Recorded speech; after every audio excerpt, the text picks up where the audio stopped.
Chers amis, bonjour. Je reprends la webconférence du mardi 4 juin, hein, car une partie n'a pas été sonorisée correctement. Donc je reprends quelques-uns de mes propos, hein, et puis je vais faire un montage avec les témoignages de Dalila, d'Edith, avec les interventions d'Eric, hein, et puis toute la dernière partie de la webconférence qui, elle, a pu être sonorisée complètement de façon correcte, où on a pu aussi répondre à quelques questions via le Facebook. Voilà, donc je reprends ça. Et merci à toutes et à tous, hein, qui ont pu rester quand même sur la conférence en live malgré les problèmes de son. Merci beaucoup. Mais là, voilà, là vous aurez la totalité. Donc l'objectif, hein, c'est bien sûr de parler de l'ayahuasca et de vous faire part de mon témoignage. Et puis aussi des témoignages des autres personnes. Voilà, donc c'est vraiment personnel, hein, c'est ma vision des choses. Euh, et dans un premier temps, je voudrais vous parler donc de l'esprit de l'ayahuasca. Parce que voilà, nous on en parle souvent en tant que plante, hein. Mais voilà, on va parler de l'esprit de l'ayahuasca, dans le sens où moi j'ai un rapport à tout ce qui est substance euh, extrêmement euh, en tout cas, rien d'évident, rien d'évident, hein. Aujourd'hui, voilà, tout ce qui vient d'une usine, tout ce qui vient d'un produit, etc., j'essaie de ne pas le faire rentrer dans mon corps, hein. Concrètement, je fais très attention à ça. Alors bien sûr, bon, ben, on est dehors, on respire les substances, on boit de l'eau du robinet. Bon, bien sûr qu'on ne peut pas complètement se prévenir de ça, mais n'empêche que j'ai un rapport avec avec ce que j'ingère extrêmement précautionneux. Extrêmement précautionneux. Et lorsque la première fois qu'on m'a parlé d'une cérémonie ayahuasca, j'étais extrêmement sur mes gardes. Alors, à la fois avec tout ce que j'imagine lié aux substances, bien sûr, hein, et puis, mais surtout par rapport aux pratiques spirituelles en général, hein, dans le sens où, voilà, vous le savez tous, hein, il y a beaucoup de pratiques où on a affaire quand même à des apprentis sorciers, on n'est pas toujours dans les forces de vie, on n'est pas toujours dans le sens de l'équilibre et de l'harmonie, donc voilà, donc j'étais un petit peu méfiant par rapport à ça. Et puis bon, après, bon, quand même, je me suis dit, tiens, c'est marrant qu'on me le propose, qu'est-ce qui se passe par rapport à ça? Donc bien sûr, j'ai interrogé tout ça, hein, et donc moi, ma façon d'interroger tout ça, bah, c'est bien sûr de faire des voyages, c'est de poser des questions à ma grande tribu, aux animaux de pouvoir, de savoir ce qui se passe. Et puis là, on me dit, non, non, mais Christophe, il faut y aller, ça va bien se passer, ça va bien se passer, l'ayahuasca t'attend, les personnes qui organisent ça, c'est très bien, ceux qui l'ont fait, c'est très bien, tout ça va vraiment dans le sens de la vie. Donc voilà les premières informations que j'avais, hein, et qui très vite m'ont... voilà, donc c'était vraiment un premier contact spirituel, hein, très clairement. Euh, et, euh, et donc j'étais très vite rassuré. Et je me souviens que, en préparant donc, justement cette conférence, je me souviens que j'ai pas du tout cherché de documentation par rapport à ça. Franchement, je voulais pas m'immerger là-dedans parce que je savais très bien que sur Internet, j'allais trouver essentiellement des choses négatives par rapport à ça, tout ce que le mental surpuissant peut raconter, etc. Je savais que je lirais ça, et donc ça m'intéressait pas du tout. Donc vraiment, j'ai suivi, alors je vais dire mon intuition, mais beaucoup plus que mon intuition, j'ai suivi ce que mes voyages me disaient. Ce que mes voyages me disaient. Et puis donc très vite, ben, dans mes voyages, ben, j'ai vu l'ayahuasca. J'ai vu, donc je l'ai vu sous plein de formes différentes, hein. Donc ça a été un grand serpent, ça a été des sortes de zébrures de lumière qui circulaient à travers le monde. Et ce que j'ai vite compris, c'est que l'ayahuasca a le pouvoir, du moins l'esprit de l'ayahuasca a vraiment la capacité de mettre notre ego, de mettre la surpuissance de notre mental de côté. Et voilà. Et donc l'ego a vraiment, vraiment peur de l'ayahuasca, vraiment, vraiment peur, parce que il ne peut rien contre elle, mais vraiment rien du tout. Et donc ça a paru très nettement. Et donc je la voyais qui travaillait partout, qui va frapper pratiquement à chaque porte pour ébranler les gens, et voilà, étape par étape. Donc voilà, donc ça a été comme ça que j'ai vu les choses. Et très rapidement, euh, eh ben j'ai commencé à sentir, ben, qu'est-ce qui allait s'ébranler en moi, hein, quelle partie du mental surpuissant allait commencer à travailler, à s'ébranler, dans quelle posture je devais me mettre. Et donc tout de suite, on sent qu'on va rentrer dans quelque chose de nouveau, à la fois qu'on va être propulsé par les forces de vie, parce que ben, moi c'est vraiment mon expérience, mais en même temps que voilà, qu'on a une nouvelle posture à prendre, qu'on va être aidé, et que voilà. Donc c'est vraiment quelque chose de très puissant. Et le simple fait de l'évoquer, hein, d'évoquer l'ayahuasca, c'est déjà énorme, énorme, énorme, énorme. Ça a déjà commencé, quoi. Je veux dire, parce que son esprit frappe partout. Son esprit, il est en permanence en train de titiller partout, d'essayer de rentrer partout. Une image qui me revient, hein, c'est celle, si vous avez pu voir le film, le dessin animé, euh, Le Prince d'Égypte. À un moment, dans les plaies d'Égypte, il y en a une où Dieu va aller tuer les premiers-nés, hein. Et donc, l'image, on voit cette grande, cette sorte de flamme froide et blanche là, qui circule dans toute la ville à toute vitesse et qui rentre dans les maisons, etc. Vraiment, c'est des images très impressionnantes. Et bien, c'est exactement ça. C'est exactement ça. Ayahuasca, elle est sortie de la forêt et là, elle se répand vraiment dans le monde complètement pour justement ébranler ce mental surpuissant. Euh, donc c'est vraiment, vraiment intéressant. Voilà. Donc ça, c'était mes tout premiers contacts, hein, par rapport à l'esprit de l'ayahuasca, par rapport à ce que j'ai pu voir dans mes voyages. Et puis, voilà. Et donc, on est arrivé très vite ben, voilà, à organiser les premières cérémonies. Euh, alors, le breuvage en lui-même, hein, le breuvage en lui-même.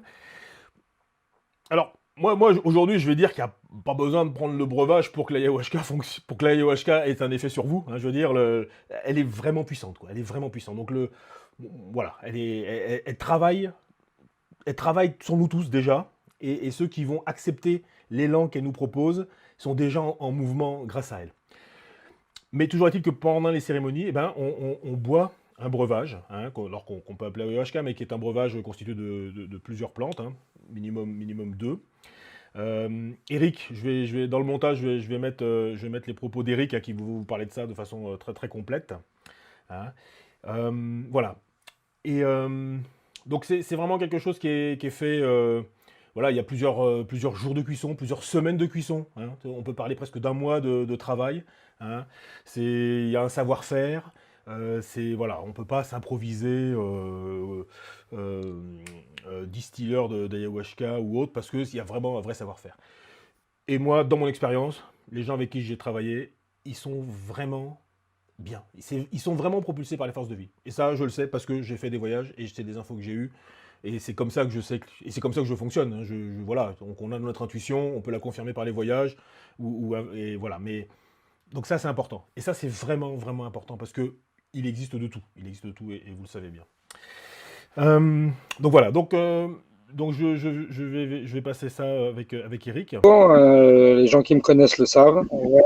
Plus près, ça, parce que Et tu le veux que premier je parle un truc, petit peu? c'était Plus près, ça, déjà de tu veux que je remercier parle un petit peu? bon, je suis pas un homme des discours, et te Les gens qui remercier me aussi connaissent de le savent. Tu veux que je parle un petit peu? avoir Plus près, ça, parce que si tu veux que je et parle un petit bien, peu? ton Bon, intérêt, je suis pas un homme des dans la discours, plante. les gens qui me connaissent le Ça me fait savent. très plaisir. C'est Plus près, ça, parce que si tu le veux que premier je parle un truc, petit peu? c'était Plus près, ça, déjà parce de que si tu veux que je remercier parle un petit peu?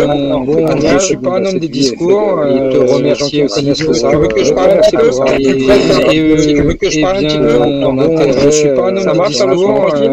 les gens qui me connaissent le Ça me fait savent. très plaisir. Ouais, je t'entends plus. Je t'entends pas. Ok, super, d'accord. Donc là, je suis en solo. Ok.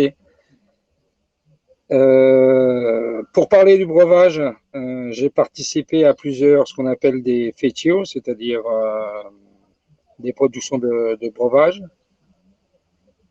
La recette est très très simple, je vais dire. C'est l'ayahuasca, donc qui est la liane. C'est composé de deux végétaux, deux plantes. L'ayahuasca, en fait, on dénomme la boisson ayahuasca, mais en fait, c'est le nom de la liane. Et aussi ce qu'on appelle la feuille, la chacrone, qui rentre dans la recette. Et tout simplement à côté de ça, de l'eau et beaucoup de chaleur, donc beaucoup d'eau, beaucoup de chaleur, donc beaucoup de feu. C'est les quatre éléments essentiels et uniques. Certains rajoutent d'autres plantes, certains chamans. Mais là, il y a une fois d'ailleurs sur un texte très intéressant là, que tu as fait circuler, Christophe, avec l'ayahuasca qui s'exprime. J'ai trouvé ça génial. Précise bien qu'en fait, l'ayahuasca, c'est vraiment que ces deux plantes-là. Alors, au niveau de la liane, c'est le Banisteriopsis capi. Et au niveau de la feuille, il peut y avoir plusieurs plantes. Il y a plusieurs plantes qui sont possibles, mais celle qu'on utilise, c'est le Psychotria viridis. Ouais, qui ressemble à un caféier, exactement. Ouais. Et même les fruits sont des petits fruits rouges qui ressemblent aussi à des grains de café qui auraient trop mûri. Voilà. Qui a une hauteur d'à peu près 2 mètres, de la taille d'un caféier. Bon, ben, c'est peut-être pas tout le monde qui connaît le caféier, mais ouais, voilà, maximum 2 mètres de haut et on va dire 2 mètres de diamètre pour vraiment les plus grands que j'ai vus jusqu'aujourd'hui, quoi. C'est-à-dire un que j'ai chez moi. Bon. Là-bas à la maison. Et la liane, généralement, à 90%, on la trouve en fait en forêt. Donc bon, bah, il y a des gars qui connaissent bien la forêt, et puis si tu leur montres la liane, s'ils savent ce qu'ils cherchent, ils trouvent de la liane. Alors ça, c'est un peu à regret parce que justement, on en retire pas mal et on n'en plante pas. C'est une partie sur laquelle je peux revenir tout à l'heure. Et la feuille, par contre, elle est cultivée. Je ne l'ai jamais vue dans la nature. Donc, c'est sûr qu'elle doit avoir une cousine naturelle, native, etc. Mais je crois plus en altitude. Moi, je connais bien la forêt plutôt au niveau de la mer, quoi. Donc, en altitude, oui, au Pérou, il y a des endroits où je suis presque sûr, en Équateur, en Bolivie, on peut la trouver à l'état naturel. Mais bon, moi, ce que je connais, donc voilà, c'est celle qui est plantée. Donc, elle est facile, pas facile à cultiver, et c'est cultivable. Alors que la vigne, bon, bah, je sais pas, les gens s'y sont pas intéressés parce que je crois qu'en fait, il y en a dans la forêt. Et évidemment, il faut aller à chaque fois, bah, comme toutes les espèces auxquelles on commence à s'intéresser, qui sont diffusées maintenant dans le monde entier, donc les quantités sont complètement différentes de ce que ça a pu être, ne serait-ce qu'il y a une vingtaine d'années. On a de plus en plus de mal à trouver de la liane. Mais il y a des gens qui plantent, voilà. Particulièrement, moi, où j'ai vu les fétios, c'est des gens qui plantent. Donc souvent, la liane, c'est de la liane qui vient de forêt ou de la liane récoltée. Et les feuilles, c'est des feuilles plantées, donc qui sont plantées ou soit achetées. Il y a vraiment des gros groupes très forts, grandes plantations de feuilles et qui vendent, je vais dire très gentiment, leurs feuilles aux cuisiniers, aux gens qui s'intéressent à la cuisson.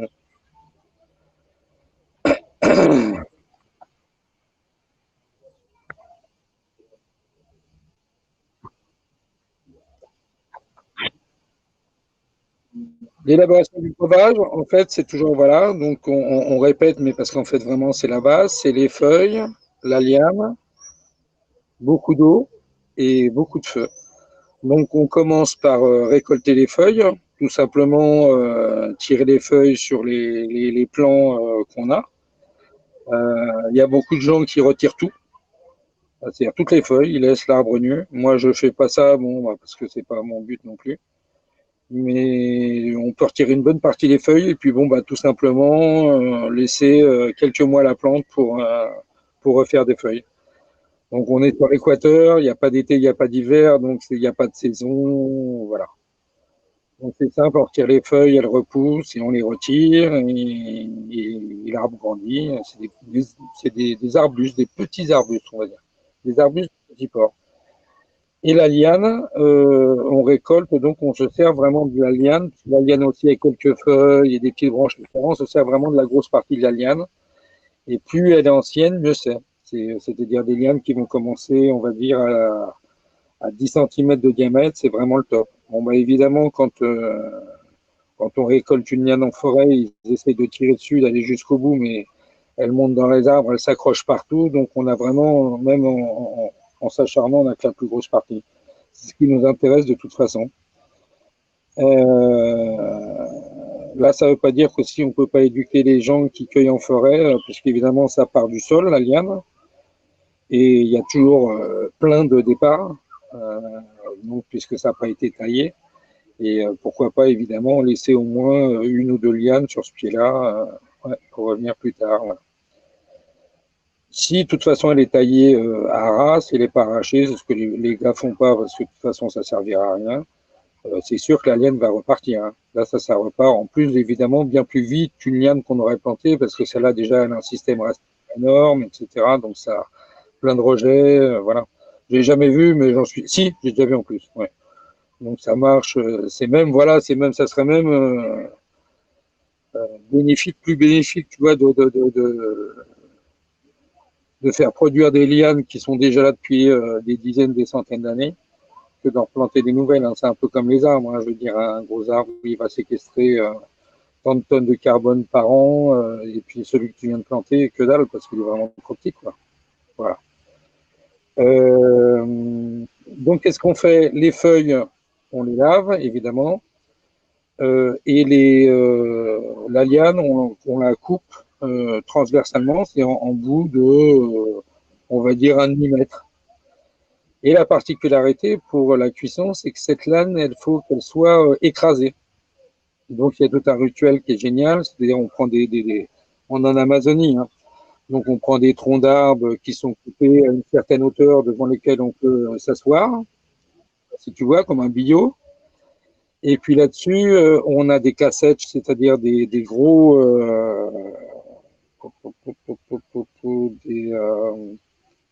des maillets en bois, quoi. Comment on peut dire? Comme des battes, une batte, mais en bois. Donc, avec lequel on va prendre la liane et l'écraser sur le bout de tronc qu'on a devant nous. Il faut vraiment que toutes les fibres se défassent. Et là, c'est génial parce qu'évidemment, il y a toujours plusieurs personnes. C'est une soirée spéciale. On bâche aussi pour, ça veut dire qu'on va battre les lianes. Et puis, bah, le bruit, quoi, ding, ding, ding, ding, tout le monde qui est en train de taper sur ces lianes. Généralement, c'est des gens qui n'ont pas l'habitude, qui ont vite mal au bras, on change de main. Enfin, voilà, c'est un moment assez sympa. Ensuite, qu'est-ce qu'on fait? Eh ben, on a des grandes casseroles qu'on va mettre sur le feu. C'est du feu de bois. Je rappelle, on est en Amazonie, donc un camion rempli de chutes de bois d'une scierie, ça coûte comme si ça coûtait ici 400 ou 500 euros. Donc ça, c'est acheté, coupé en petits bouts. Il y a tout un endroit qui est préparé pour faire le feu, pour mettre les casseroles. Et là, dans les casseroles, on va mettre une couche de feuilles, une couche de lianes, une couche de feuilles, etc. Évidemment, la proportion entre les lianes, la force de chaque feuille qui vient, parce que ça vient de plusieurs endroits, bon, bah, c'est un art. Hein. Voilà. Souvent, on est obligé de le recuisiner. Bon, là, je vais vraiment à l'avant, une fois qu'il est fini, après l'avoir goûté, le recuisiner, remettre des feuilles ou...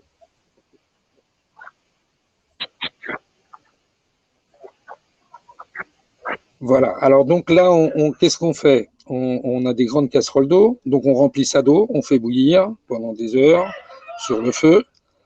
Et là, on va récupérer l'eau comme si on faisait du thé, en fait. Hein, c'est du thé. Donc, on récupère juste l'eau.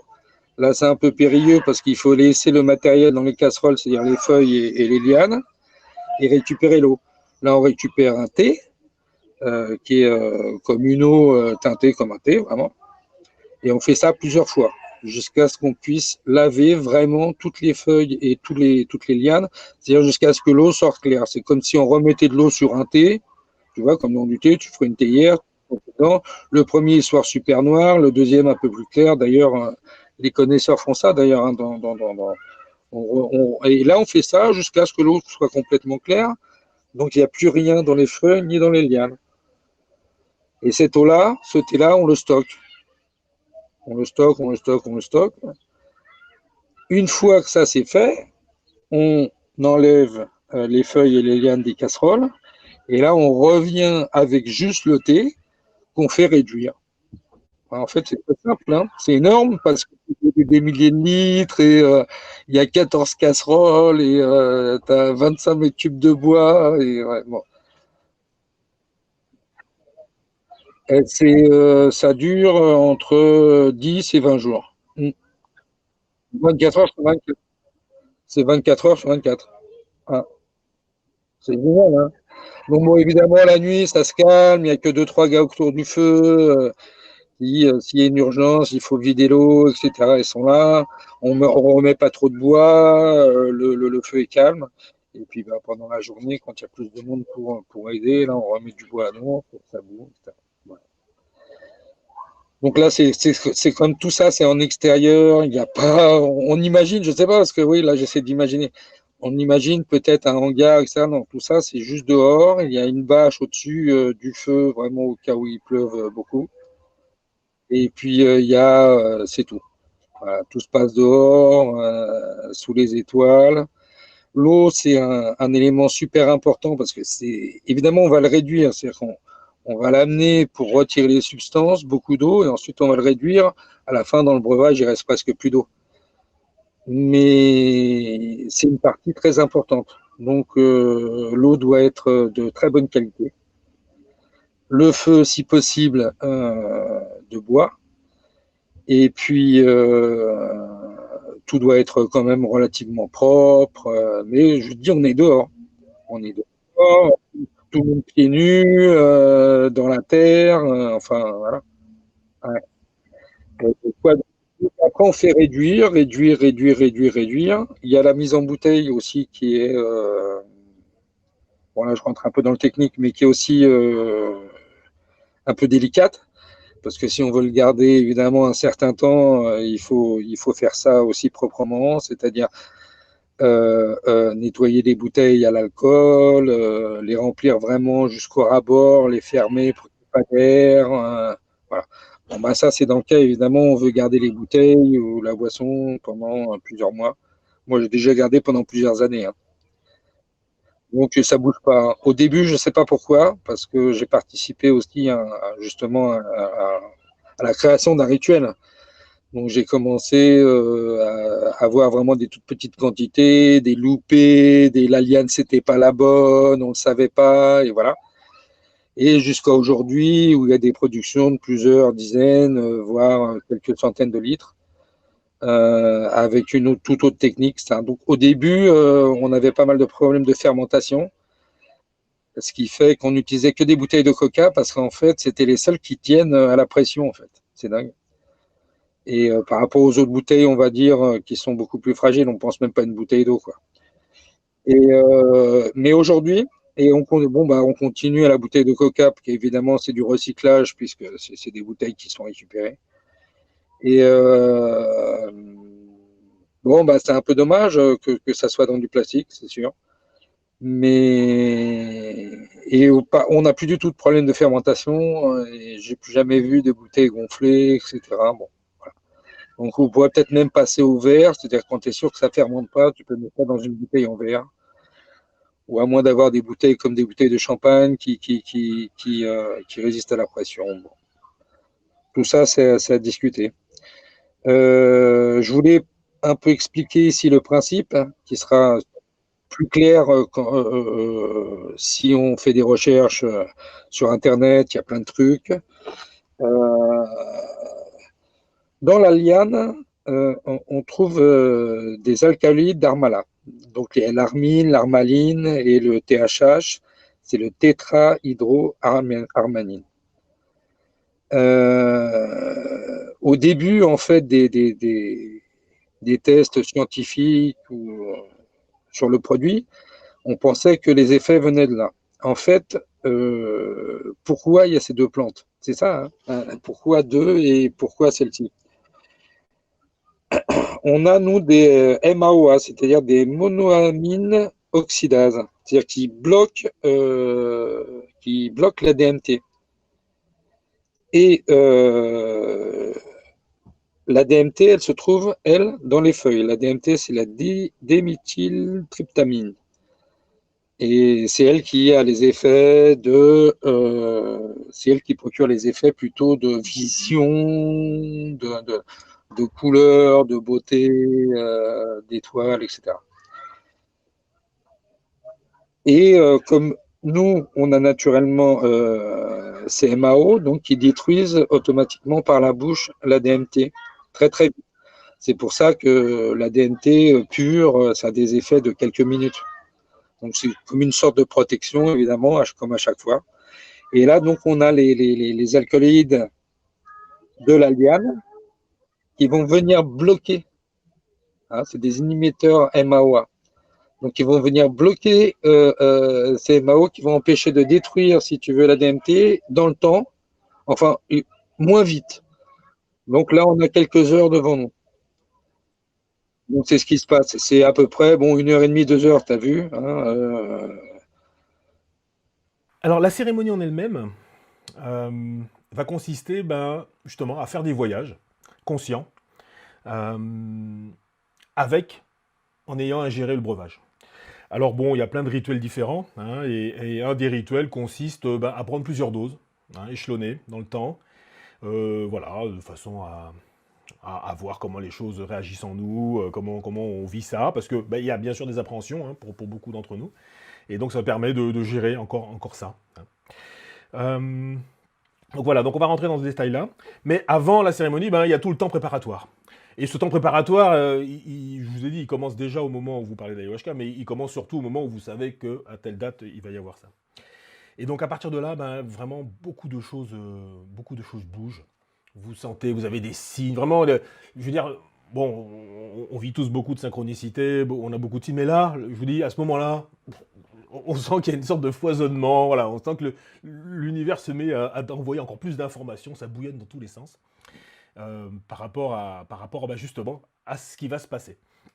Donc que ce soit bien sûr dans les rêves, que ce soit les gens que vous rencontrez, que ce soit les synchronicités, tout ça est en train de vous montrer un chemin vers des choses qui vont être travaillées pendant vos voyages, hein.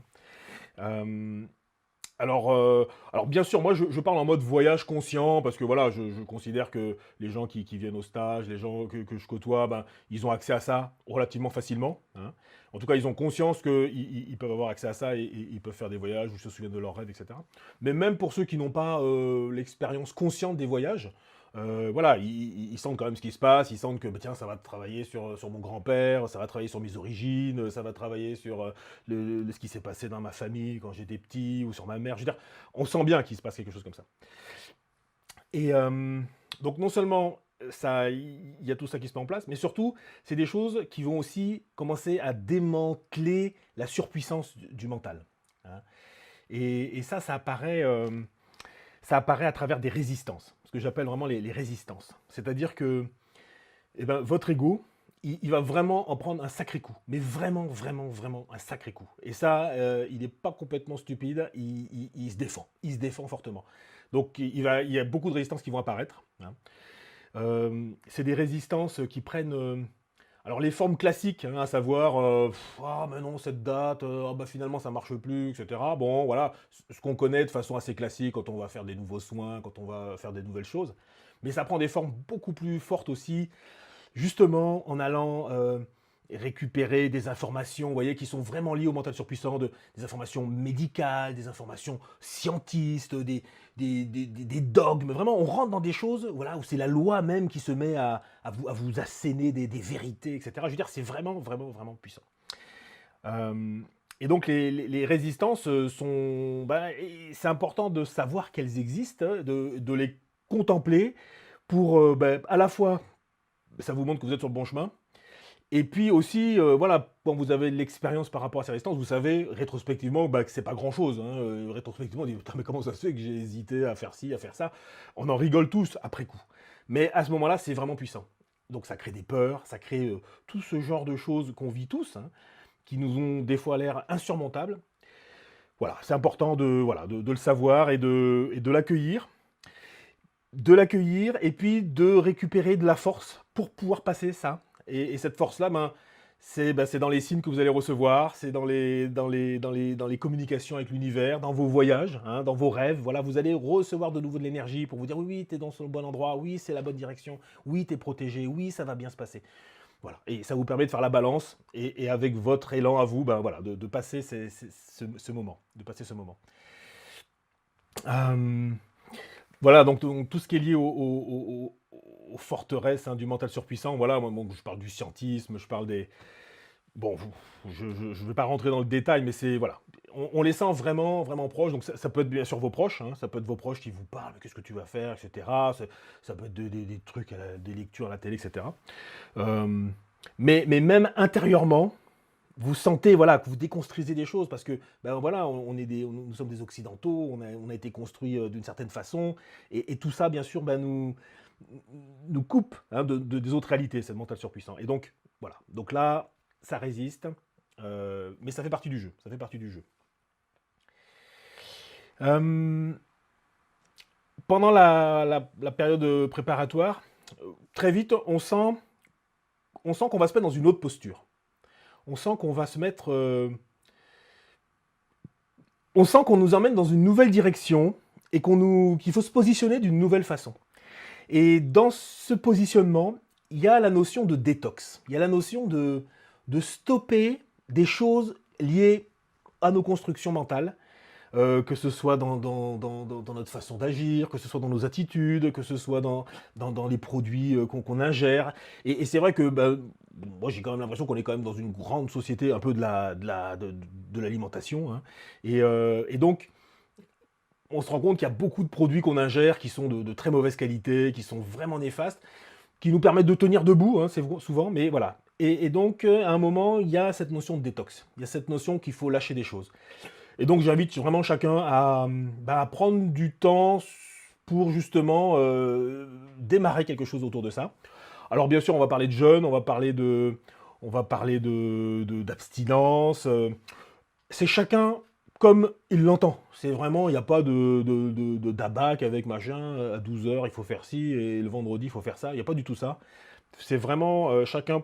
Mais n'empêche que ça va dans cette direction. Et je pense que quelqu'un qui peut rentrer dans un jeûne de quelques heures, de quelques jours, quelqu'un qui peut modifier des attitudes, faire une abstinence sur un sujet, et ben, il va être extrêmement aidé par le voyage qu'il va faire lors de la cérémonie. Il va être extrêmement aidé. Donc il commence, il sent que c'est la bonne direction. C'est des choses qui lui sont proposées. Hein. Donc voilà, il y en a un qui va arrêter de consommer de l'alcool, par exemple, pendant quelques jours, alors qu'un autre, ça va être sur un autre sujet, complètement un autre sujet. Parce que voilà, les sujets qui se présentent à vous, c'est les sujets qui sont possibles à ce moment-là. Hein. Donc vraiment, voilà. Donc on suit ce qui se passe en nous, mais cet élan-là, on en profite. On dit, ah ouais, il faut que j'arrête de bouffer ce produit, faut que j'arrête de regarder cette émission. Ça y est, je vais manger une fois par jour, je vais manger que des légumes, parce que je sais que c'est important pour moi. Mais voilà. Et donc on tente ça, et on se met dans ce mouvement-là. Et donc pareil, hein, des résistances apparaissent, mais on est aidé, on reçoit des informations, des synchronicités, on reçoit des confirmations de cette direction, de la justesse de cette direction.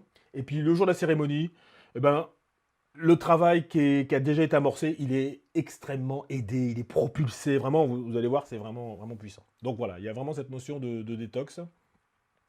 Donc voilà, hein, j'ai marqué produit, attitude, pensée, relation.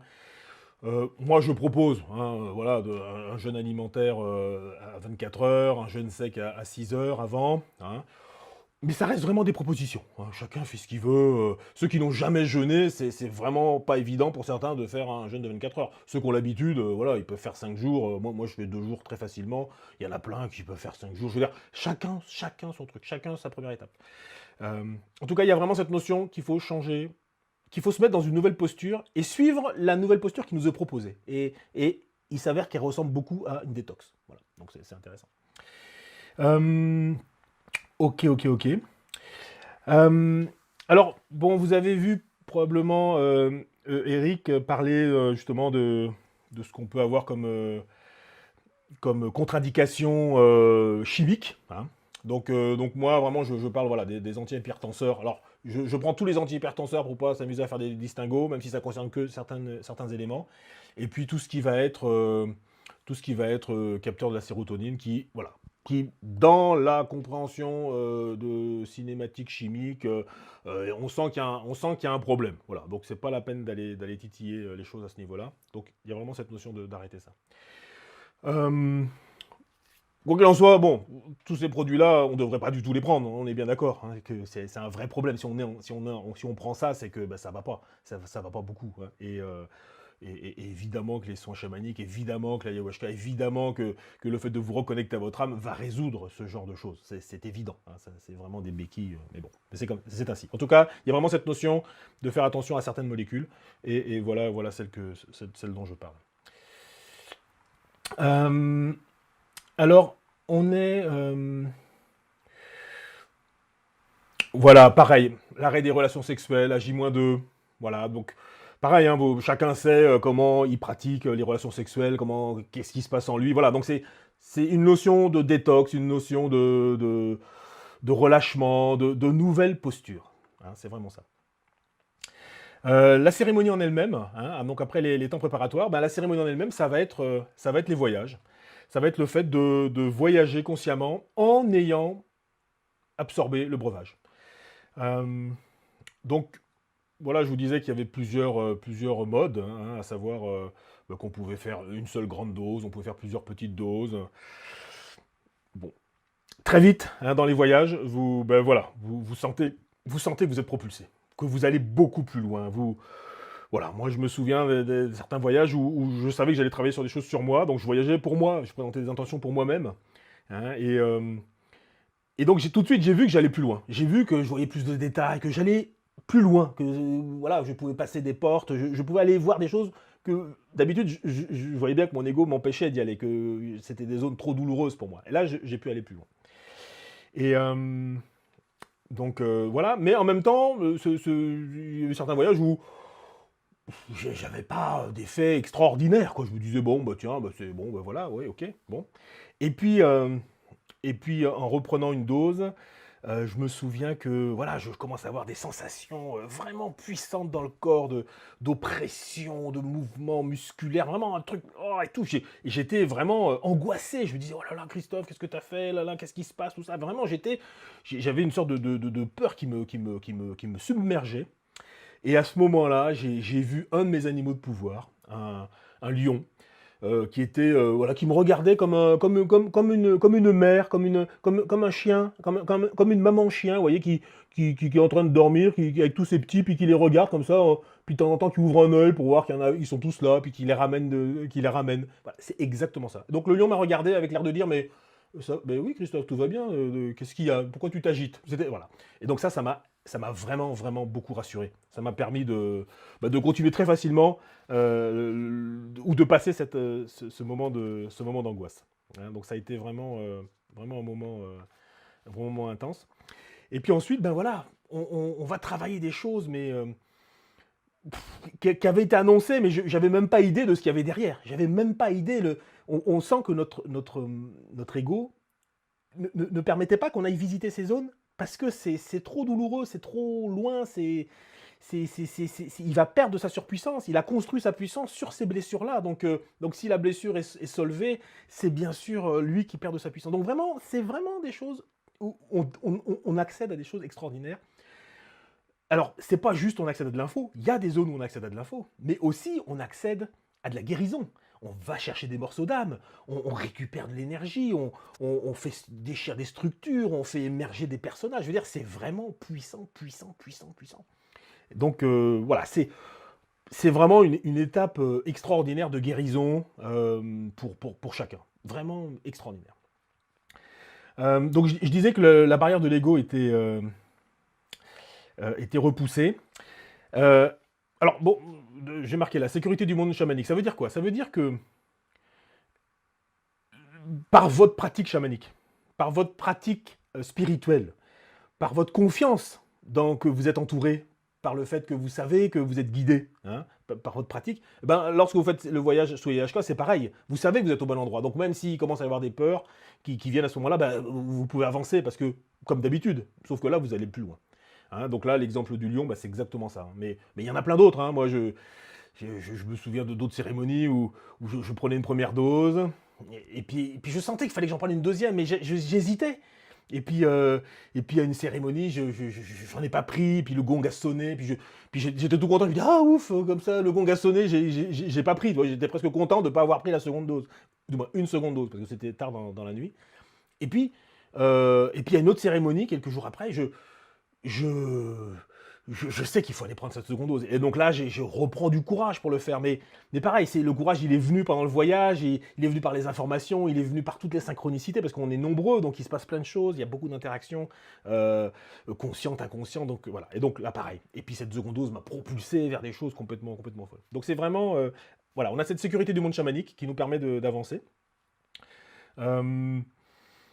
D'avancer plus loin parce que justement on a cette barrière de l'ego là qui est repoussée. Et puis, alors, dans les voyages en général, hein, que ce soit avec ayahuasca ou pas, bon, si on est acteur, ça aide énormément. Hein, parce que des fois, dans les tout premiers voyages, les gens ils restent conscients, ils restent juste subjugués, et puis ils prennent les infos, voilà, ils ont vu des belles images, ils les regardent, mais vous voyez, ils ne demandent pas, mais pourquoi tu m'as montré ça, qu'est-ce qui se passe, où est-ce que je vais, etc. Donc voilà, donc c'est important de pouvoir être acteur. Et donc, bon, c'est une sorte de pratique, hein, bien sûr, mais c'est important de pouvoir être acteur. Et là, je prends l'exemple d'un participant une fois. Donc moi, je participais aussi à cette cérémonie, et la personne, donc on discutait, parce que voilà, dans les cérémonies, bon, il y en a qui restent en voyage pendant 6, 10, 12 heures, il y en a d'autres qui vont, avant une deuxième dose, vont pouvoir discuter, voilà, bon, il se passe vraiment beaucoup de choses. Et puis donc, je discute avec lui, et puis il me dit, moi, dans la pièce, j'ai vu le diable. Le diable s'est assis devant moi, et donc, bon, j'étais content pour lui. Je lui dis, mais alors, tu as pu lui parler et tout? Et il me dit, non, il a eu peur. Donc lui, hein, pas le diable, hein, la personne a eu peur, et elle est partie se coucher, elle est partie se cacher, elle est sortie de l'endroit, de la zone de la cérémonie, parce qu'elle a vraiment eu peur. Elle a été, je ne veux pas dire terrorisé, mais presque. En tout cas, si, maintenant je me souviens, il était un peu terrorisé, quoi. Et ça lui est resté, c'est pratiquement la dernière image qui lui est restée. Il était, alors après, peut-être qu'il a fait d'autres trucs, mais vraiment, il a vraiment été un peu choqué par ça. Donc ça, moi, ce que je comprends dans cette histoire, c'est que la personne n'était pas préparée, entre guillemets. Hein, c'est-à-dire que, voilà, c'est comme un enfant occidental, voilà, nous, quand on avait 4 ans, si on nous mettait dans la cave, on était terrorisés. Je veux dire, il fait noir, on nous met là pour nous punir. Je veux dire, c'est absolument atroce.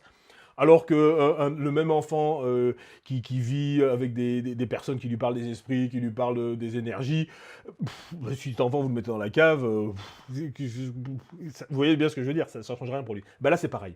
Donc lui, il a vu un personnage qu'il appelait le diable, bien sûr qu'il n'était pas le diable, mais n'empêche qu'il l'a nommé comme ça, il n'a pas osé lui parler, il a même eu peur. Alors que si on était acteur, bien sûr qu'il lui demanderait, mais qu'est-ce que tu veux me dire ? Qui es-tu? Pourquoi tu es là? Qu'est-ce que tu veux me dire? Parce que c'est exactement ce qui se passe.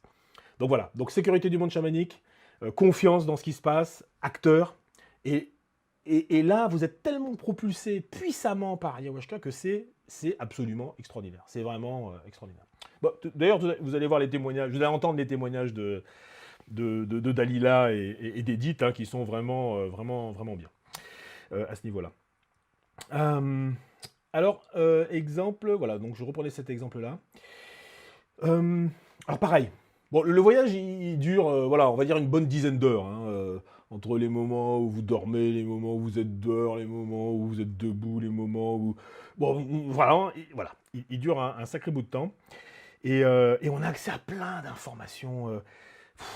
Alors, on arrive des fois pas à s'en rappeler complètement, donc moi j'essaie de les noter, il y en a qui peuvent les enregistrer, bon je veux dire, chacun fait un peu ce qu'il peut par rapport à ça, mais plein d'informations de compréhension, vous voyez, qui remettent en perspective, vous comprenez ce qui se passe avec telle personne, pourquoi votre tante elle est malade, ce qui se passe pour un tel, des questionnements que vous avez sur l'organisation du monde, ou des notions qui vous taraudent, les choses s'éclaircissent, vous avez des fulgurances complètement extraordinaires. Et vraiment, voilà. Alors, déjà, dans les voyages en général, on a des fulgurances tout à fait extraordinaires, hein, quand on communique avec l'esprit d'un animal, voilà, on sait beaucoup de choses. Mais là, c'est encore un degré au-dessus. Alors, c'est un degré au-dessus pour chaque personne, hein. Donc, bien sûr, c'est proportionnel à ce qu'on est, nous, à ce que nous vivons à ce moment-là, hein. Donc chacun chacun va vivre un truc complètement extraordinaire, complètement nouveau, extraordinaire, propulsé de façon puissante, quoi. Donc ça, c'est vraiment, vraiment, vraiment chouette. Euh, et puis, c'est vraiment un travail profond, hein. Par exemple, quand vous faites des voyages, quand vous faites des voyages pour d'autres personnes, on va dire, bon, vous allez assez loin, c'est assez facile, hein.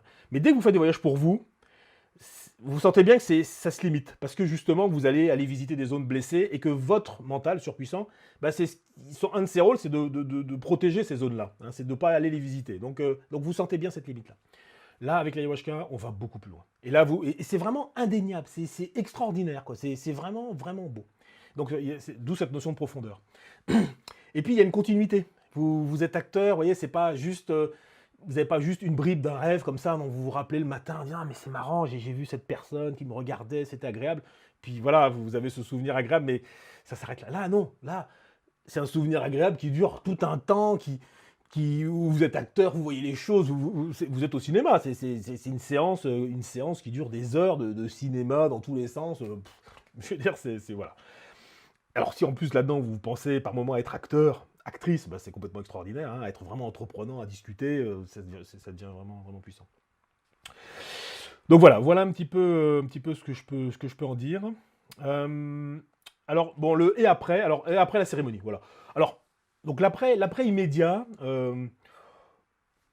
Écoutez, moi, dans mon expérience, hein, et Eric le confirme, vous allez l'entendre, ça se passe bien. Franchement, tout le monde est sur le qui-vive, tout le monde est bien. Alors, avec des fois des interrogations, avec voilà, un peu de circonspection par rapport à ce qui a été vécu, etc. Voilà, mais physiquement, les gens, voilà, ils sont tous debout, ils sont valides. Je veux dire, il n'y a pas de.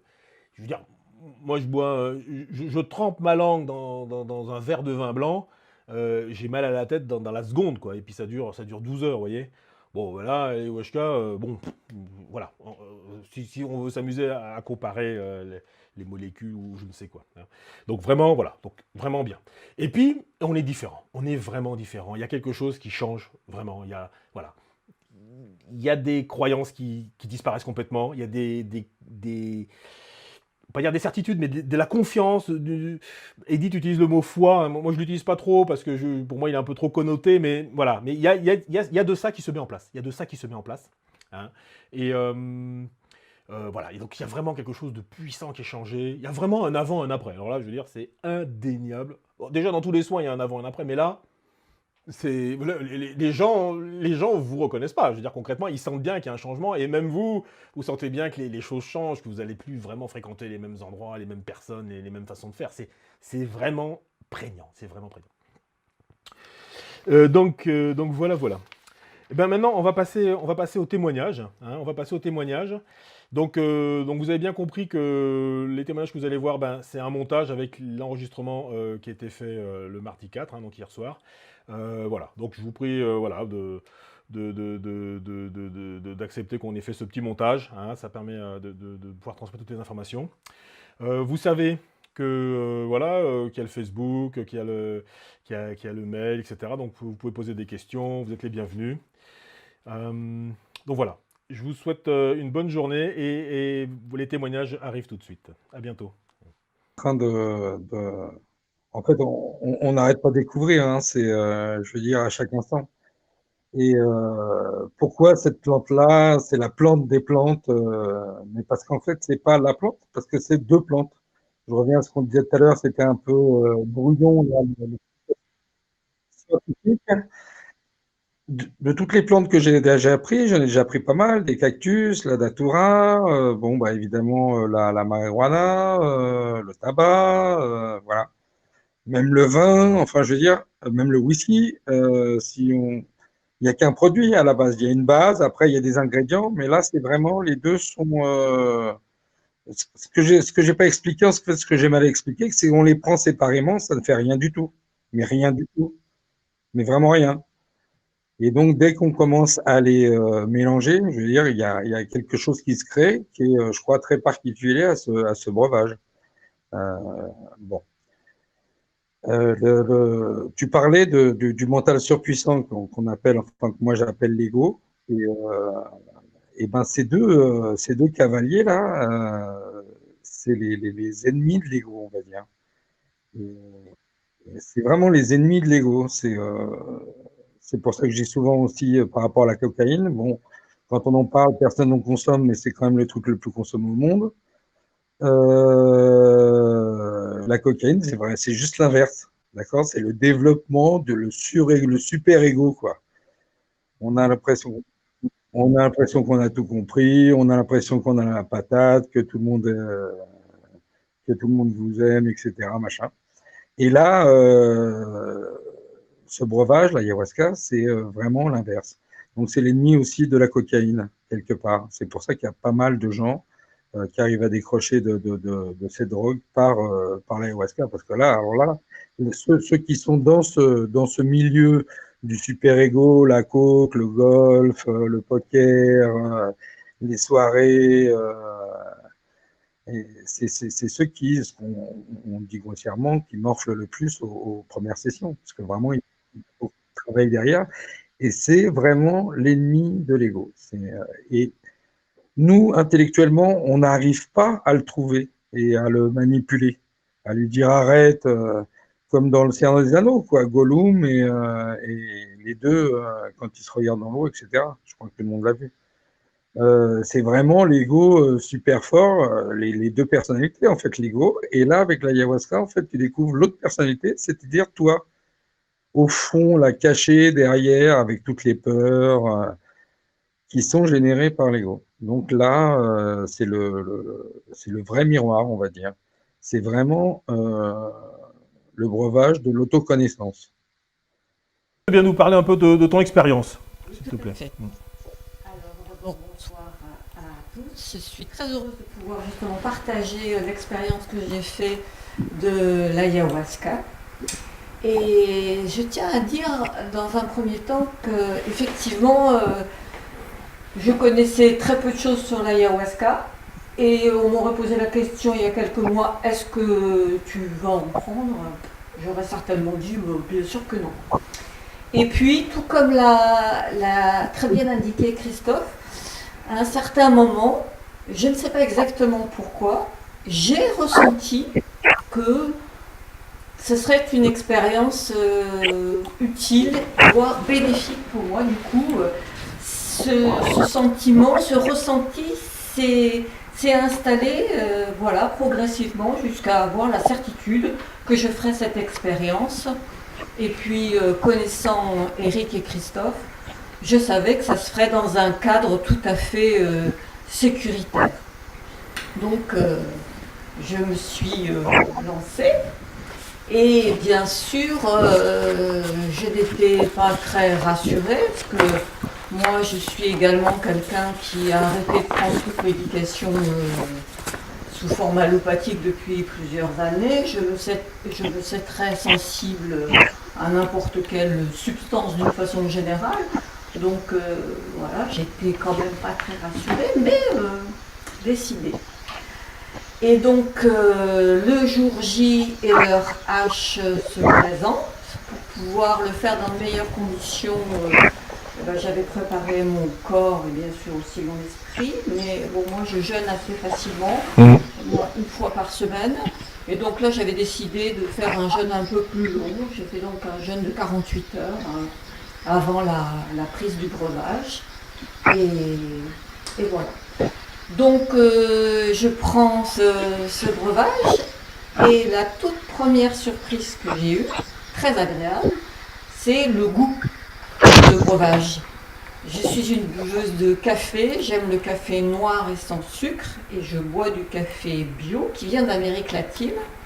Et à ma très grande stupeur, j'ai reconnu un des arômes de ce café dans l'ayahuasca. Du coup, j'ai trouvé ça bon. C'était ma première excellente surprise. J'ai demandé à Eric d'y aller très doucement. C'est ce qu'il a fait.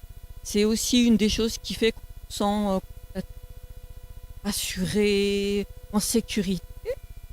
Et voilà, je suis allée m'installer. Si je fais des voyages très facilement, Donc, je me suis installée pour le voyage. Et la première chose qui m'a vraiment frappée, interpellée, c'est effectivement la puissance et j'allais dire la profondeur de ce voyage. Et pour ma part, j'ai rencontré tous les membres de ma famille, un par un. Et quand je dis tous les membres de ma famille, c'est pas anodin, parce qu'il y en a certains que je connais et d'autres que je ne connais pas du tout. Je connais leur existence, mais je ne les connais pas physiquement, ni même son nom. Et bien là, je les ai rencontrés tous.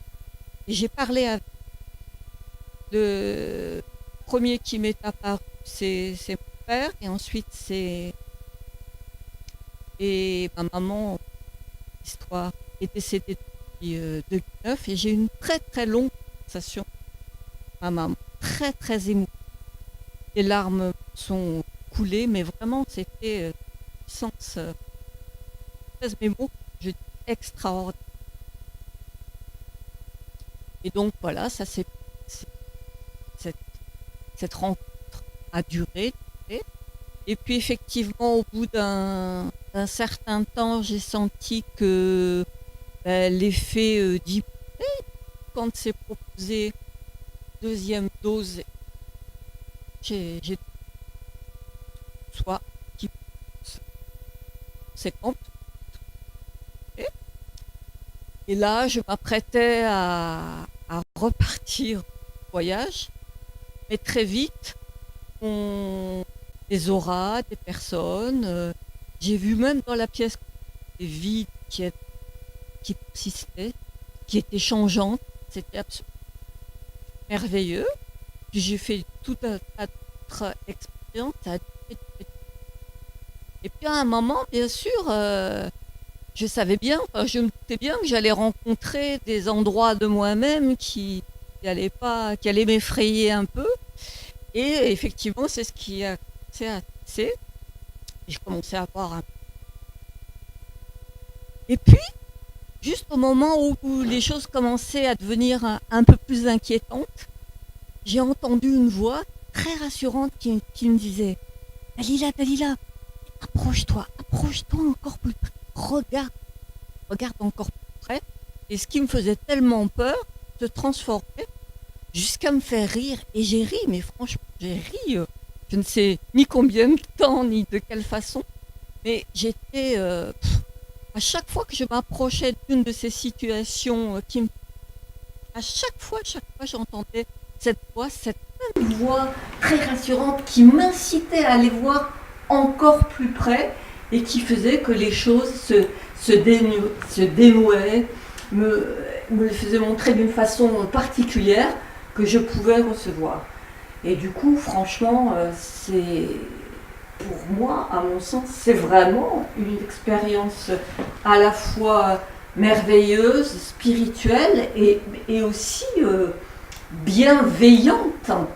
Franchement, on se sent, quand je dis on se sent rassuré, c'est vraiment, on est comme entouré, choyé, et c'est comme si on allait se promener dans une forêt avec un guide qui connaît la forêt sur le bout des doigts. Et du coup, on peut y découvrir des tas de choses, y goûter des goûts inédits, sentir des odeurs qu'on ne connaissait pas. Et franchement, très franchement, j'invite tout un chacun à faire cette expérience. Et pour ma part, je vais la réitérer. Voilà ce que je peux en dire et je repasse la parole. Merci. Est-ce que tu peux éventuellement nous dire si tu as avec ton vocabulaire sur l'après, est-ce que c'est quelque chose qui était tangible pour toi ou ça reste comme pour moi un peu pas évident à verbaliser? Dis-moi. Alors moi, dans l'après, l'immédiatement après, ce que j'ai ressenti, c'est un sentiment de confiance qui grandit. Voilà. C'est le meilleur terme que je peux utiliser. Et cette expérience persiste, même si elle n'est pas de la même intensité, mais en tout cas, elle persiste. Et ça, franchement, c'est quelque chose qui est là. Super. Un grand merci Dalila, pour ce témoignage. Bonsoir Edith, merci beaucoup. Merci beaucoup pour accepter de témoigner dans cette webconf. Est-ce que tu veux bien nous parler en quelques mots de ton expérience alors bien sûr la préparation, mais aussi bien sûr le voyage et peut-être l'après, voilà, selon ce que tu as envie de dire ou s'il te plaît, Edith. Moi je tiens à dire d'entrée de jeu que j'étais assez inquiète. Les 15 jours précédant la cérémonie, j'ai senti ce pouvoir du mental surpuissant qui m'a fait un peu paniquer. C'est-à-dire que je savais au fond de moi que j'avais envie de cette expérience, qu'elle était importante pour moi, et en même temps, il y avait tout. Il y avait l'histoire du jeûne, est-ce que j'arriverai à le faire, l'histoire je vapote, est-ce que c'est contre-indiqué, est-ce que je vais rester scotché, est-ce que je vais devenir folle, est-ce que... Et puis c'est vrai que dans mon environnement immédiat, c'est pas forcément quelque chose sur lequel je pouvais m'étendre ou discuter, échanger. Donc il y a un peu cette dimension où on est un peu seul en se disant mais finalement j'ai envie de prendre ce qu'on pense être un risque en fait. En se disant c'est une expérience que je veux vivre. Voilà. Un peu par curiosité et aussi parce qu'il y a une démarche personnelle de vouloir avoir des réponses, savoir... je ne vais pas m'en cacher, c'est-à-dire que les mois précédents, j'étais dans une grande tristesse en fait. Voilà. Et du coup, je recherchais aussi des moyens de comprendre et de retrouver un peu de centrage. Du coup, alors moi, à la différence de Dalila, dès que j'ai pris cet infâme breuvage... Tu l'as pas trouvé bon, toi? Non, ouais. J'ai trouvé ça un peu... donc il y a un vrai dégoût au départ pour ma de mon côté. Et les premières sensations, une fois que j'ai été installée, ont été immédiatement d'être transformée quelque part dans tout s'est serré en moi. Mon cœur, mon corps, j'avais l'impression de devenir excessivement rigide. Et ça faisait partie un petit peu du voyage préparatoire que j'avais fait auparavant, de devenir une écorce, un arbre en fait. Et je me sentais comme ça devenir très... pas du tout malléable, mais du coup excessivement rigide. Et je sentais que c'était ma grande peur, ça faisait partie de mes peurs initiales, de vomir. J'aime pas ça, j'avais très peur de vomir, donc je sentais que quelque part ça montait. Donc j'étais obligée de me redresser, de voir et de me dire non mais faut y aller. Et puis finalement non, ça s'est pas passé. Et là, j'ai commencé un premier voyage qui a été d'avoir des altérations de la conscience et de la vision. Où là, j'ai vu le monde en vibration en fait. Donc c'était très étonnant, très déroutant. Je pense que moi j'ai jamais pris, mais je pense que les gens qui ont fait des trips sous acide peuvent avoir ce type de vision. Et là, moi j'ai demandé en disant bon ça va, vraiment je vois ça, je pourrais voir autre chose, quoi, quelque chose qui me concerne, qui soit plus personnel pour moi et qui m'apporte des solutions à moi. Mais j'ai pas été déçue, initialement on m'a laissé un peu là en disant non, t'as des choses à voir, des choses à comprendre.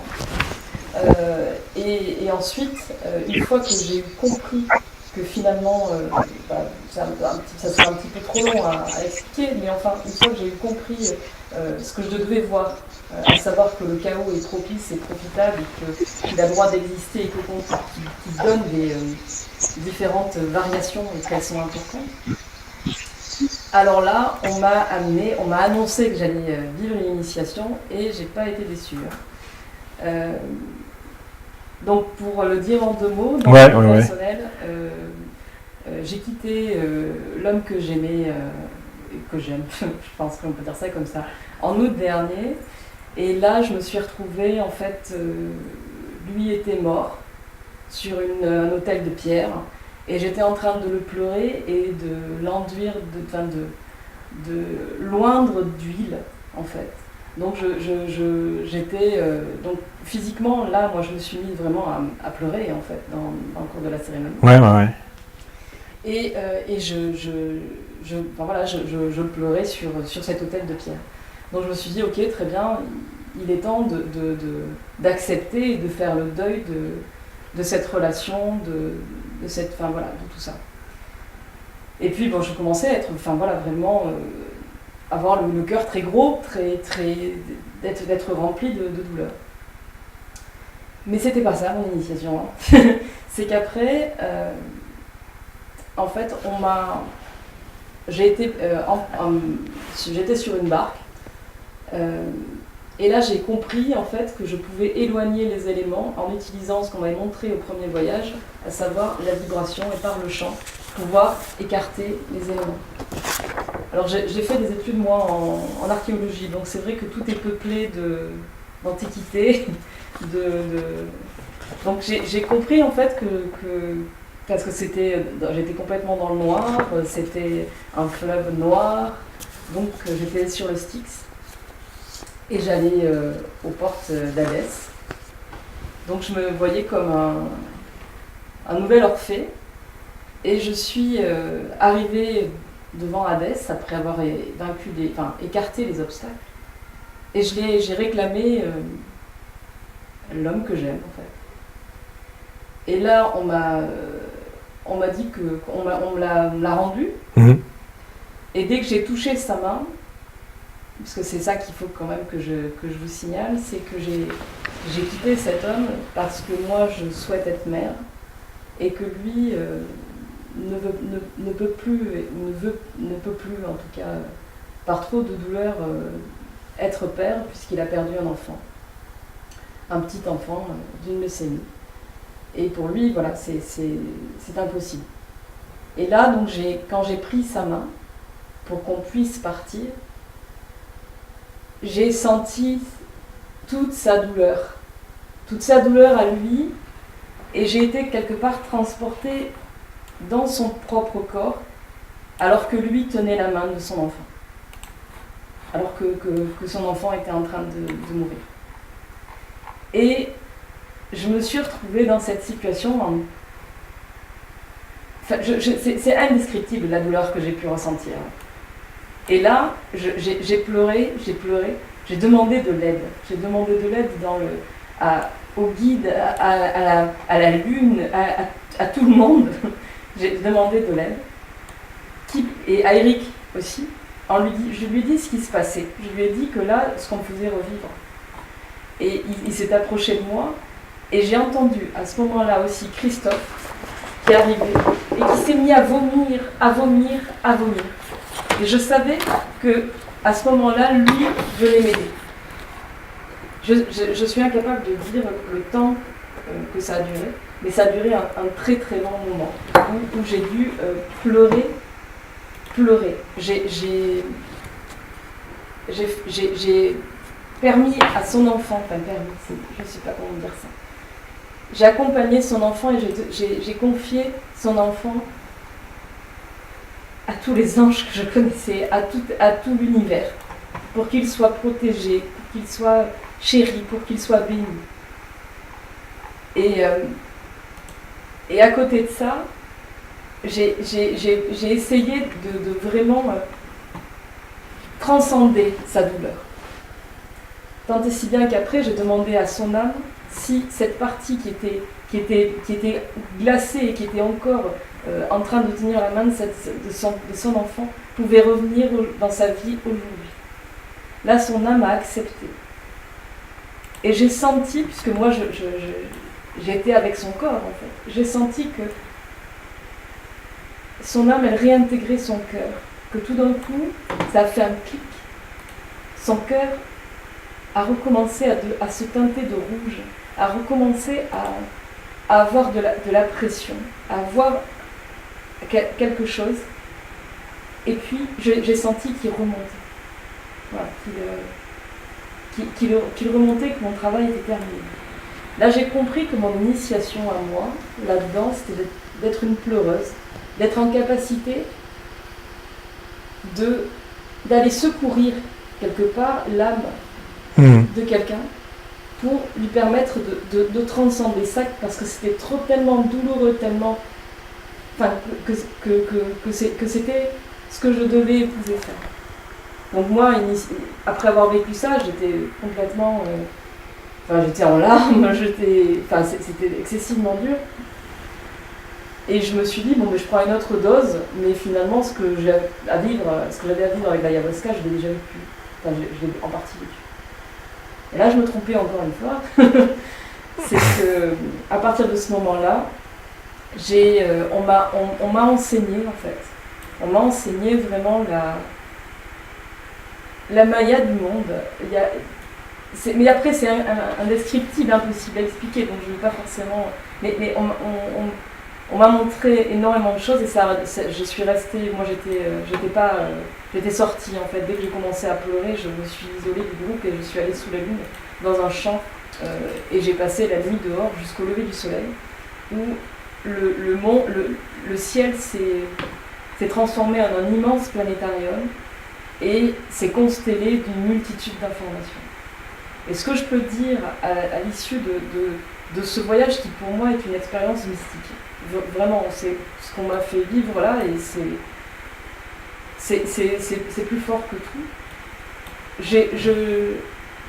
J'en sors réparée, j'en sors avec la certitude désormais, ce qui n'était pas le cas auparavant, que je suis aimée, que j'ai ma place dans cette vie, sur cette terre, que j'ai des choses à y faire,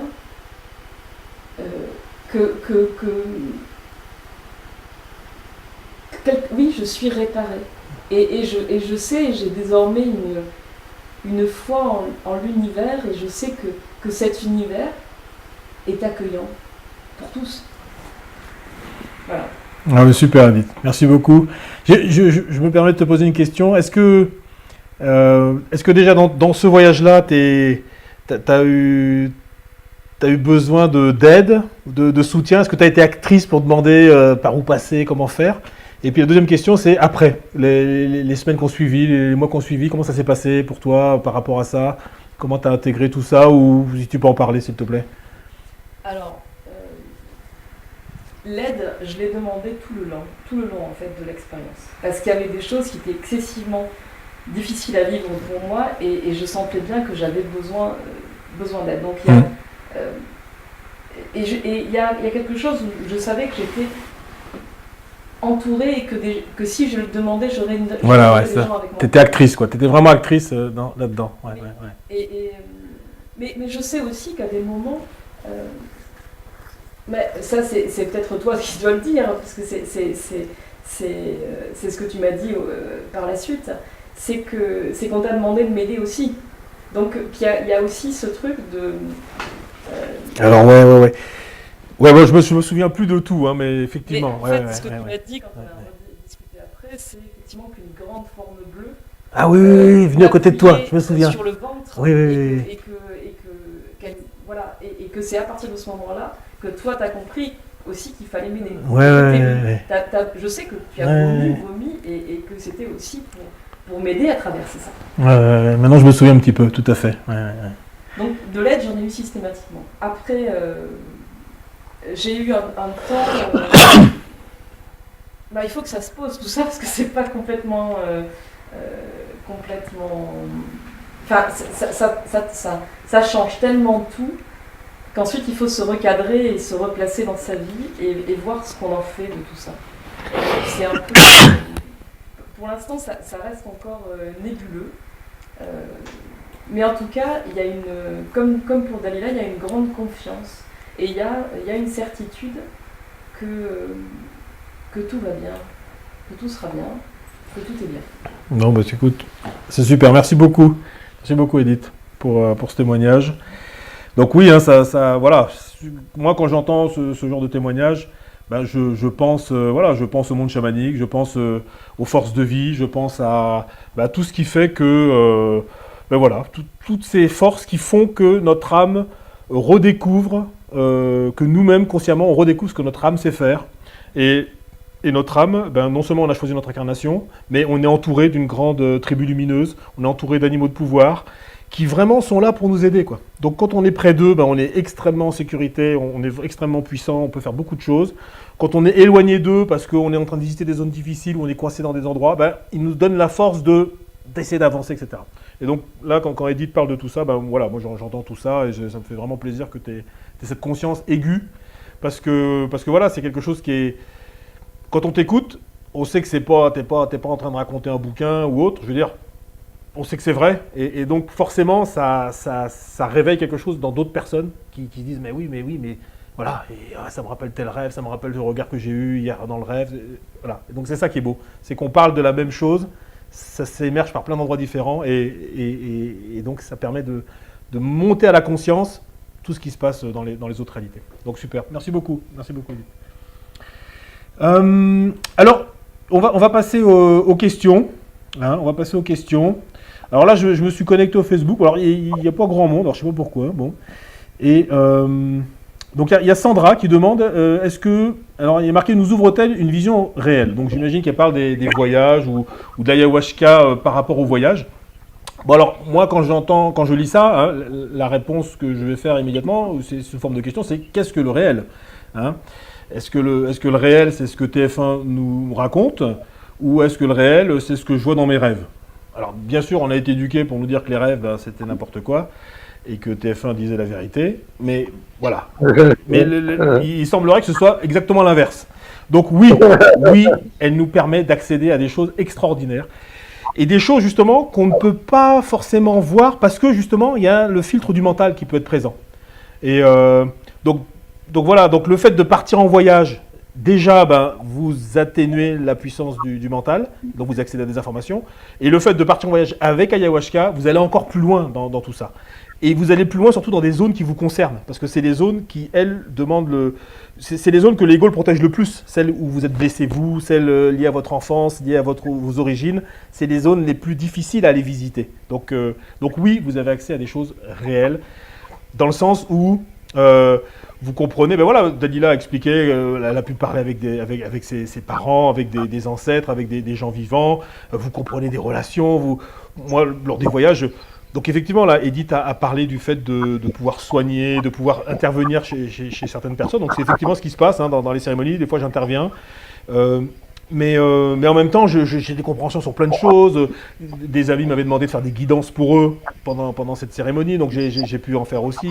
Voilà, donc on a et donc c'est la réalité. Je veux dire, nous sommes dans un monde d'énergie, un monde d'esprit, un monde de l'astral. Hein, donc accéder à ça, c'est accéder à la réalité. Donc voilà ce que je peux dire pour vous, Sandra. Bon, je regarde si je vois d'autres questions, mais j'en vois pas beaucoup. Alors, je sais pas si c'est moi qui... Je sais pas où il faut chercher. Ou alors... Ah si, là j'ai... Si. Là, j'ai Caroline. Alors, là, j'ai Caroline. Bon, alors on me dit qu'on m'entend pas. Bon, ça, c'est pas de sens. Alors, j'ai... où trouves-tu les produits pour faire le breuvage? Donc ça, on imagine que c'est une question pour Eric. Alors Eric, il a déjà répondu un petit peu, parce que c'est dans la forêt, hein, clairement, c'est dans la forêt, donc on est au Brésil, je vais lui laisser parler. Donc voilà, on va peut-être pas donner les coordonnées exactes, mais bon, concrètement, voilà, c'est dans la forêt. Tu confirmes, Eric? Eh ben écoute, c'est le long de l'équateur, en fait, dans toute l'Amérique du Sud. S'il existe ces plantes-là natives sous les mêmes latitudes sur d'autres continents, j'en ai jamais entendu parler. Ok. Donc c'est le Brésil, évidemment c'est la plus grosse partie. Le Pérou, hein, qui a vraiment une culture de ça. C'est-à-dire qu'au Brésil, il n'y a pas vraiment une culture de ça. La culture au Brésil, de ça. Je parle de la culture de cultiver, évidemment, c'est vraiment la culture de participer à des sessions, d'avoir des endroits où faire. Donc au Brésil, c'est beaucoup plus nouveau. Au Pérou, c'est beaucoup plus ancien. Et puis en Équateur, peut-être un petit peu en Bolivie, voilà. Peut-être aussi un peu en Colombie. Donc c'est ces endroits-là, oui, en Colombie, c'est sûr. Donc c'est ces endroits-là où on trouve la plante et puis les cuisiniers. Ok, super. Merci beaucoup, Eric.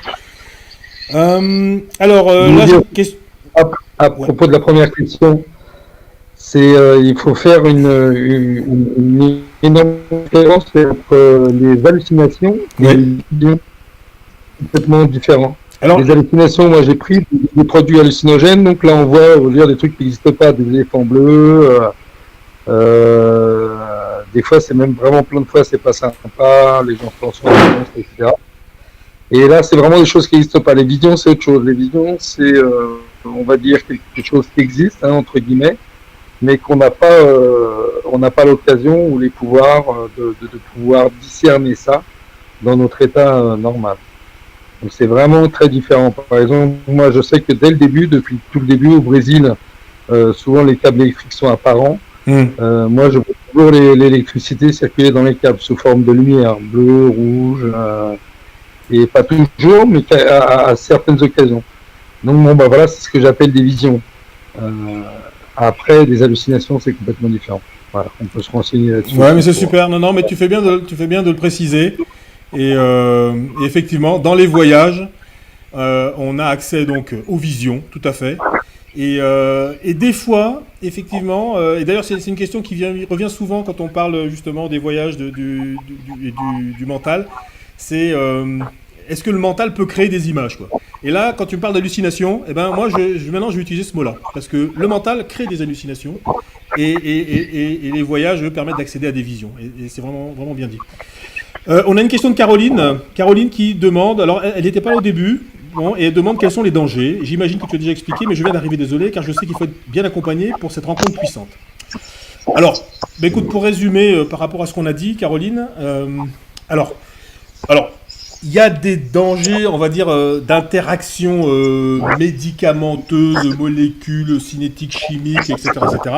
Donc, voilà, donc, de mon point de vue, c'est des histoires liées aux inhibiteurs de la sérotonine, et puis aux capteurs de la sérotonine, et puis aux hypertenseurs. Bon, après, il y en a qui vont peut-être dire d'autres choses, mais de mon point de vue, c'est ça. Donc voilà, une incompatibilité médicamenteuse, on va dire, avec des produits artificiels qu'on aurait pris. Et puis sinon, de mon point de vue, le danger que je vois, c'est l'expérience trop forte, entre guillemets, quoi. Donc, voilà, si je prends l'exemple, voilà, on a tous été, nous, enfants, dans des caves, hein, voilà, on est des Occidentaux, on a été élevés comme ça, dans la cave, on était terrorisés, hein, voilà, on a plein d'images qui apparaissent, je veux dire, on est terrorisés, parce qu'on n'a aucune éducation par rapport à ça, et limite même, c'est un endroit où on nous met pour nous punir, quoi, donc c'est vraiment, voilà. Alors qu'on imagine bien que le même enfant, qui peut parler avec ses grands-parents, des esprits, qui peut parler de plein de choses, le jour où il va à la cave, ça se passe bien, c'est une expérience parmi les autres. Donc pour moi, entre guillemets, le danger, si on peut utiliser ce mot-là par rapport au voyage, c'est justement d'avoir trop peur, quoi. Voilà. Je reprends l'exemple du jeune qui a vu le diable et il était terrorisé. Franchement, il était terrorisé. Il est parti se coucher, il est parti se cacher. Il était terrorisé. Alors que accompagné, comme tu dis, il aurait pu poser des questions, etc. Donc je pense que c'est ça. Donc c'est une expérience qui peut être ébranlante et si on est en mode, je viens faire une nouvelle piste de ski Force 8, ou je viens tester un nouveau produit parce que mes potes m'en ont parlé, ou c'est la salle de shoot, c'est moins cher qu'ailleurs, ça va mal se passer. Et Eric aussi l'a bien dit par rapport à l'ego, parce que clairement, l'ego, il s'en prend une grosse claque dans la gueule, quoi. Donc s'il n'y a pas eu ce temps de préparation au départ, si vous ne savez pas qu'il est en train de perdre de sa surpuissance, il va vraiment se prendre une grosse claque. Alors, est-ce que c'est un danger? Est-ce que ça n'en est pas? Après, chacun pourra en parler, mais voilà ce que j'ai envie de dire. Caroline. Ok. Je continue à browser, voir si je vois d'autres questions. Mais j'ai pas l'impression, donc... Pour répondre à cette question, Eric. C'est l'histoire que tu connais déjà parce que j'ai déjà raconté, c'est ça que je raconte toujours, enfin souvent. Quand on me parle justement de danger, quel serait le danger? Tu l'as très très bien expliqué, et je vais raconter une anecdote. C'est donc un gars en Guyane il y a quelques années qui me pose la même question lors d'un entretien préparatoire, on va dire. Ça allait se passer quelques jours après, et cette personne voulait savoir quels étaient les dangers. Et puis bon, j'avais cité un peu le personnage, chef commercial, bien sapé, ils vendent des bagnoles, bon. Et je dis, mais j'ai donc répondu comme ça. En fait, le danger, ce qui peut se passer, c'est que lundi matin, tu donnes ta benne. Donc là, il m'a regardé, tout le monde m'a regardé, parce qu'en fait, tout le monde écoutait, quoi. Tout le monde m'a regardé, puis il m'a dit, t'es sûr? Genre, ouais, mais putain, mais attends, là, si je peux donner madame, je sais pas ce qu'il veut faire. Hein. Bah, excellent. Ouais, non, c'est une super anecdote. C'est vraiment ça, quoi. C'est là, si ça se trouve, lundi matin, il dit, non, mais non, ça, c'est pas ça du tout. Faut que je change tout de suite. Bon. Mais ça s'est pas passé. C'est une excellente anecdote. Parce que justement, voilà, ça montre déjà la relativité de ce danger. Hein, c'est qui va le décrire. Et voilà. Et moi, vraiment, de mon expérience, c'est que ça se passe toujours bien. Ça se passe vraiment toujours bien. On est accompagné des forces de vie. L'ayahuasca vient des forces de vie. Ce qu'on vit à ce moment-là, c'est quelque chose qu'on doit vivre. Et qui est possible de vivre à ce moment-là. Donc vraiment, au mot danger, mis à part ces histoires d'interaction médicamenteuse, je dis non. Je dis que ça se passe très très bien. Non, on est très protégés. Hein. Très protégés. Tout à fait. Mais écoutez, chers amis, il est 22h. Je vais, on va couper ça. On va dire merci, merci à chacun d'entre vous d'avoir pris la connexion. Merci Edith pour ton témoignage très très juste. Merci Dalila aussi. Merci bien sûr Eric pour toutes ces informations très précises.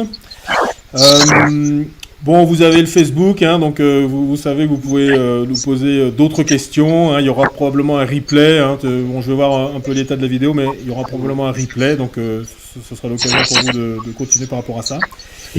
Et puis, je vous souhaite donc une bonne soirée et au plaisir, voilà, de vous rencontrer, de répondre à vos questions. Merci à tous et à très bientôt. Au revoir. Merci Christophe. Salut Eric, à bientôt. Salut. À bientôt, au revoir.